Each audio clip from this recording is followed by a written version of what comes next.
A full year has now passed with plenty of clues, but still no arrests in the murder of JonBenét Ramsey.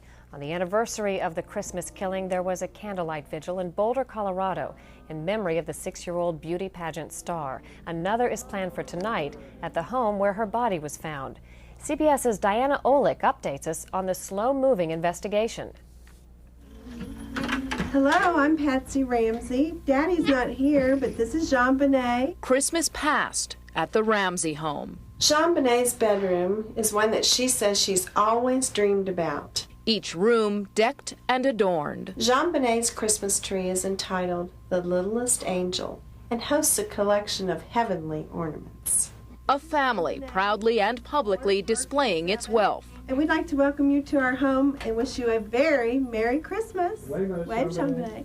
It was Christmas night 1 year ago that this gingerbread house became a crime scene, and a little girl who dreamed of stardom won her fame in the worst way imaginable. Certainly it was a tough year. Too tough for former Mayor Leslie Durgan and a handful of other Boulder City officials who either chose or were forced to leave public service because of the controversial murder investigation.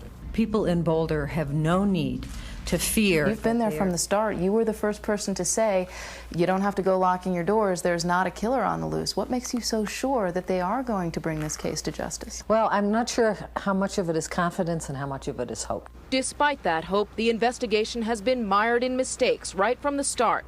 John Ramsey found his daughter's body in the basement and carried it upstairs, effectively destroying the crime scene. Then, he and his wife Patsy, protected by a powerful social circle, were not questioned immediately, but allowed to leave town to bury JonBenét in Atlanta. Do you feel that the city gave them special treatment because of their wealth and stature in the community? Absolutely not. The Ramsey wealth certainly enabled that family to build a fabulous team of lawyers and media consultants and, you know, a whole raft of people that made the investigation, I think, much more complex. The Ramseys did not agree to a formal interview with police for 5 months, but immediately they followed up the interview with a carefully managed press conference. To those of you who may want to ask, let me address very directly, I did not kill my daughter JonBenét. There have also been innuendos that she has been or was sexually molested. I can tell you those were the most hurtful innuendos to us as a family. They are totally false. With that statement to the public, the Ramseys then launched their own search for their daughter's killer. Police and investigators have assured us that this is a case which can be solved. You know, you may be eluding the authorities for a time, but God knows who you are, and we will find you. Expert profilers like former FBI veteran Greg McCrary continued to point to the parents. The fact that the assault and the homicide and the kidnap note were all done at the house, to me, just brings everything right back to that house.